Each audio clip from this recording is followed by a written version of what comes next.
Mohanavani Telugu podcast వింటున్న శ్రోతలందరికీ హృదయపూర్వక ధన్యవాదాలు. ముందుగా అందరికీ కార్తీక మాస శుభాకాంక్షలు. ఈరోజు శ్రీ కన్యకా పరమేశ్వరి అమ్మవారి దేవాలయం దర్శించడం జరిగింది. ఈ శుభ సందర్భంలో ఆ దేవత యొక్క దర్శనాన్ని కూడా మీకు కలిగించాలని చెప్పి నేను ఇక్కడ మీకు ఈ దేవాలయం చూపిస్తున్నాను.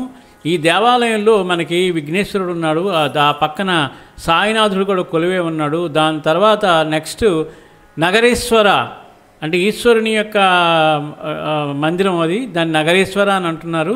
ఆ పక్కన జగజ్జనని మన అమ్మవారు కన్యకా పరమేశ్వరి వారు ఉన్నారు, చూసి తరించండి. అలాగే ఎప్పుడైనా వీలుంటే మల్కాజ్గిరిలో దేవాలయాన్ని దర్శించండి. అందరికీ కార్తీక పౌర్ణమి శుభాకాంక్షలు, ధన్యవాదాలు.